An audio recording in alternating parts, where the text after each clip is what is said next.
Bonjour et bienvenue dans cette nouvelle vidéo sur Google Earth Engine. Aujourd'hui, nous allons voir les options de filtrage que l'on peut appliquer à une collection d'images.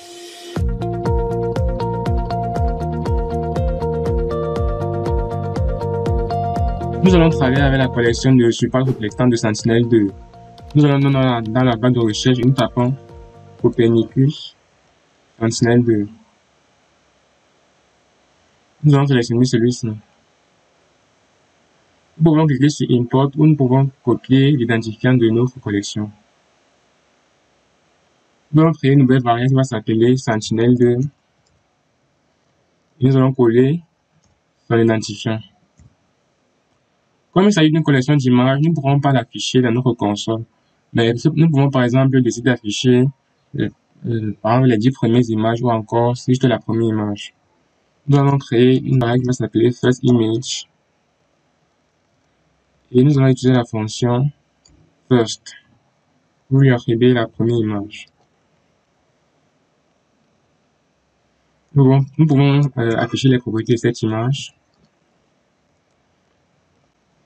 Et également la visualiser dans notre map.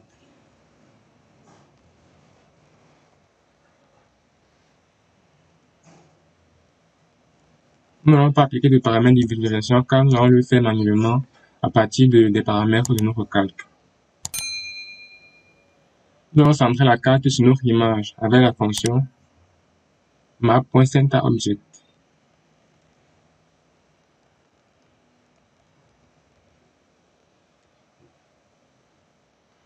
Nous exécutons notre script.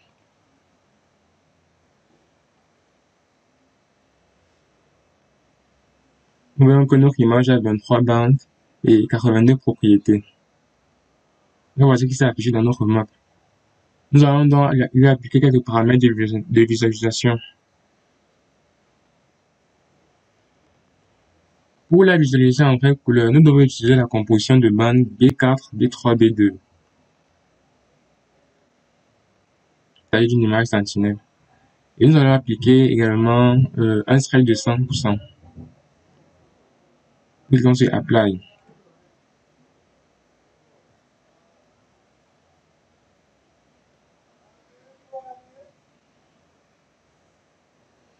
Nous pouvons maintenant voir notre image en vraie couleur. Bon, nous allons importer cette configuration pour ne pas la perdre. Elle se retrouve à ce niveau. Et nous pouvons changer son nom.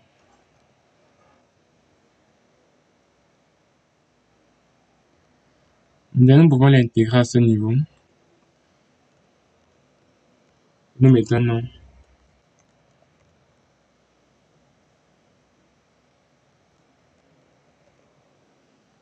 Nous pouvons à nouveau exécuter notre script.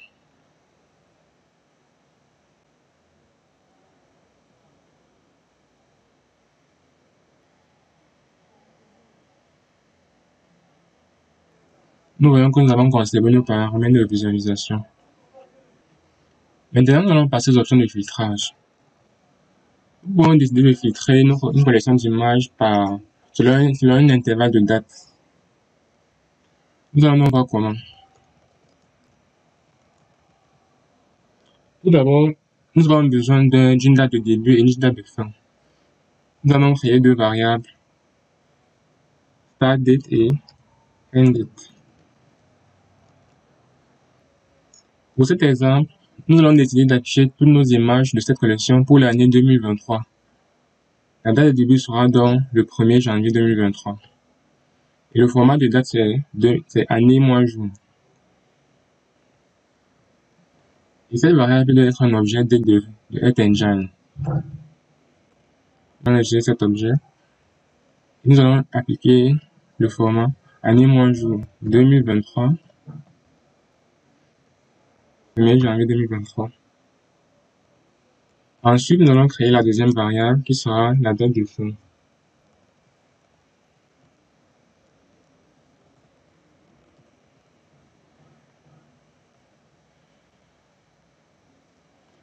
Étant donné que nous voulons les images de l'année 2023, donc nous devons sélectionner les images qui vont du 1er janvier au 31 décembre 2023. Il faut tenir compte du fait que Earth Engine ne sélectionne pas la dernière date. Du coup, Nous devons, pour la dernière date, entrer le 1er janvier 2024.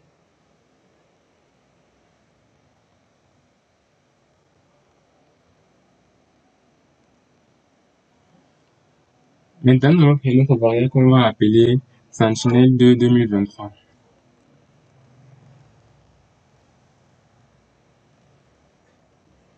Ce sera en fait la collection d'images de... Cette variable va en fait regrouper toutes les images de cette année. Nous allons utiliser la fonction filtre_date. Là voici, nous voyons que nous avons besoin d'une date de début et d'une date de fin. Nous allons copier cette date de début et également la date de fin.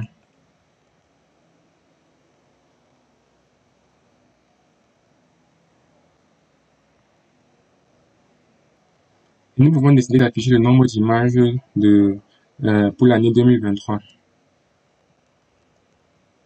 Ceci avec la fonction size.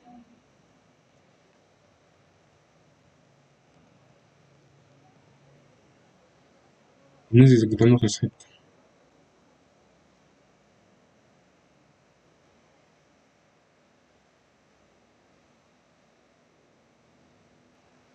Nous voyons que nous avons plus de 4 millions d'images pour l'année 2023. Maintenant, nous allons voir comment filtrer cela une emprise.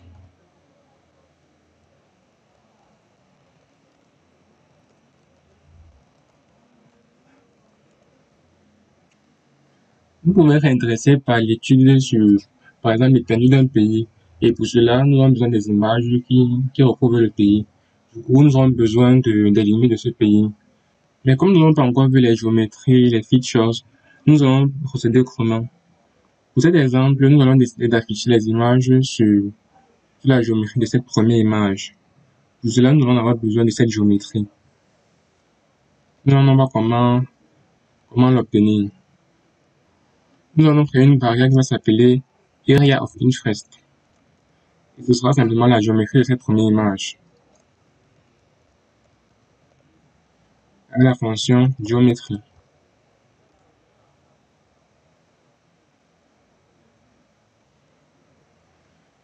Nous pouvons l'afficher dans notre map.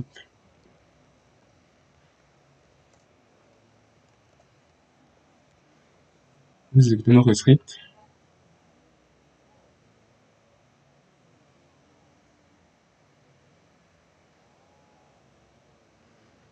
Et si nous désactivons notre image, nous voyons que voici sa géométrie.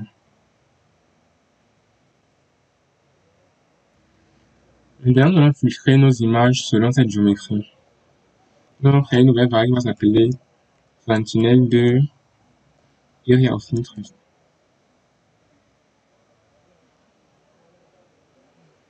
Bon, nous allons appliquer notre filtre sur les images de 2023.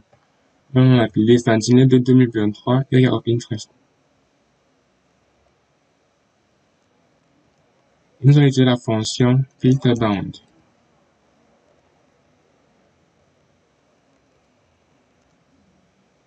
Là voici. Et elle refait juste la géométrie. Notre géométrie est Area of Interest. Nous pouvons compter le nombre d'images qui sont en contact avec notre géométrie. Nous allons afficher ce nombre d'images avec la fonction size.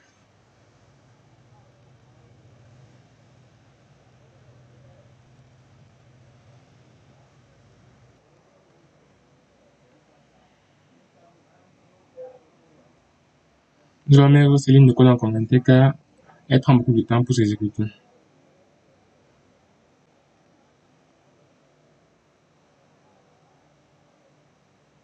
Nous voyons que nous avons 959 images qui sont en contact avec notre géométrie. Nous pouvons décider également d'afficher les 5 premières images.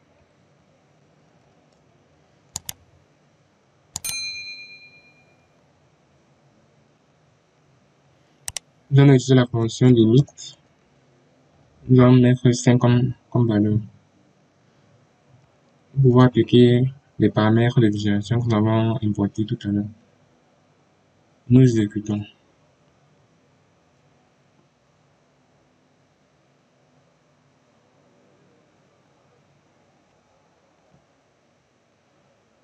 Comme nous pouvons le voir, nos 5 images sont affichées.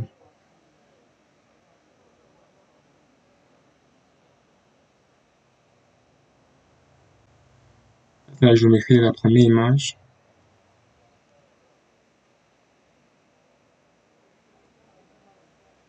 Nous pouvons voir nos 5 images qui sont toutes en contact avec notre géométrie. Maintenant, nous allons voir comment filtrer nos images selon une propriété. Si nous considérons les propriétés de nos images, nous pouvons décider par exemple de filtrer nos images par rapport à la couverture nuageuse. Donc, nous allons utiliser ce paramètre.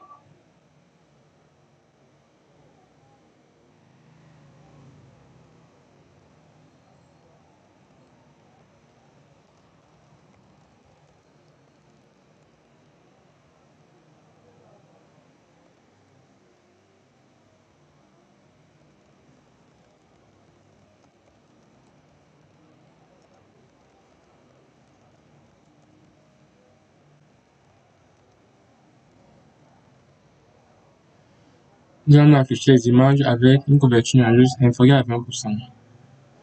Nous allons créer une nouvelle variable.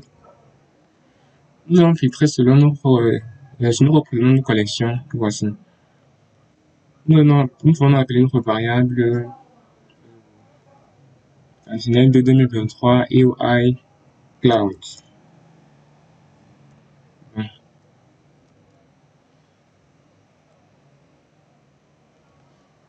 Nous allons appliquer la fonction filter.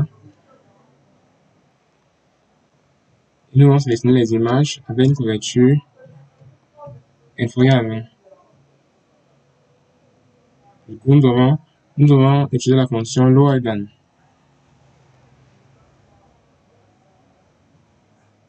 Nous copions le paramètre qui nous intéresse. Nous le mettons en tant que champ de caractère. Il est inférieur à 20.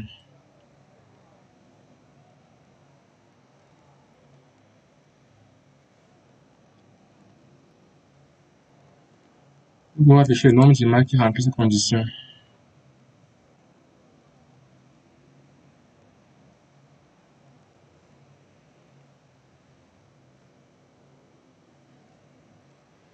Nous allons mettre ces lignes en commentaire et nous exécutons.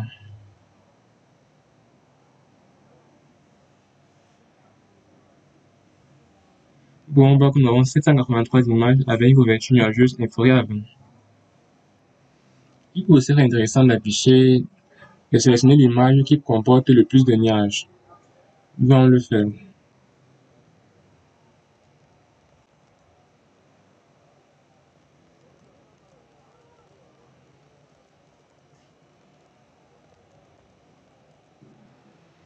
Nous allons créer une nouvelle variable, nous allons simplement l'appeler Cloudy. Nous allons la sélectionner sur cet ensemble d'images.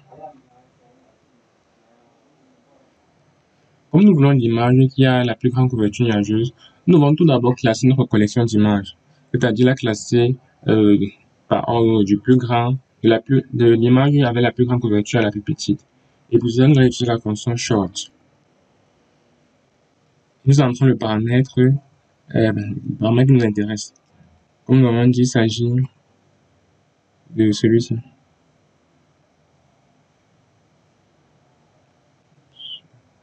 Nous allons le copier ici.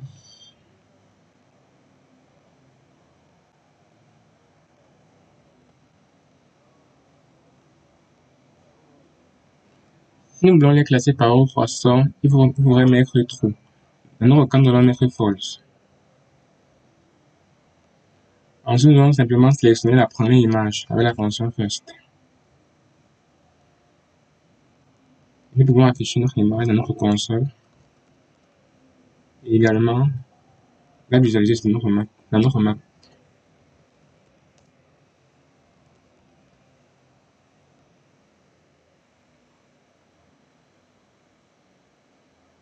Je crois que c'est bon.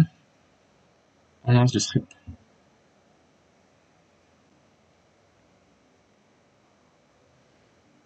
Voici.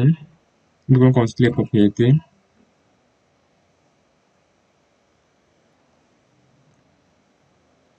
Nous voyons quel est le pourcentage de couverture de 100. Vous pouvez également la visualiser dans notre map.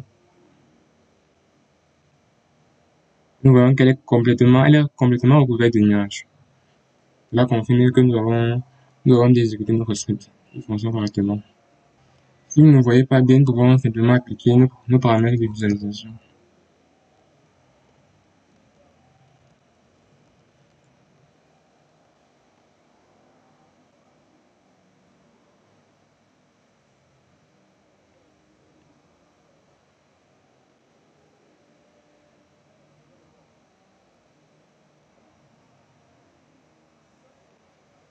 Comme vous pouvez le constater, elle est complètement recouverte de nuages.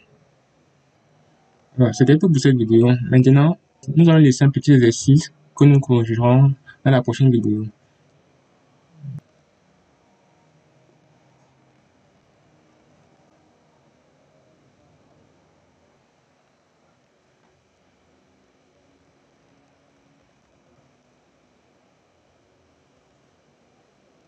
Je vais par exemple afficher toutes les images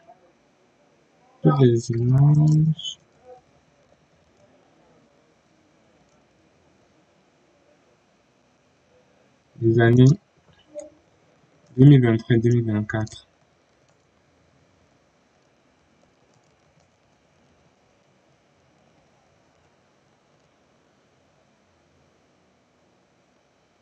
Pour cette collection.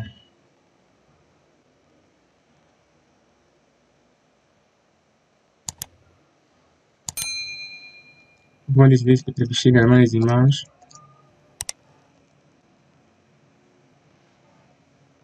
Les images sur la géométrie de la première collection, de la première image de cette collection.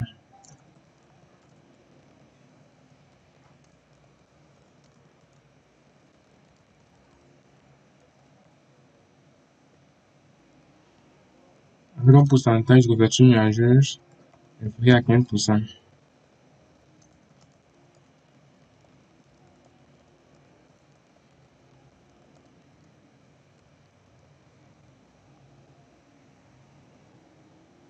Et pour les mois, vraiment pour les 3 premiers mois.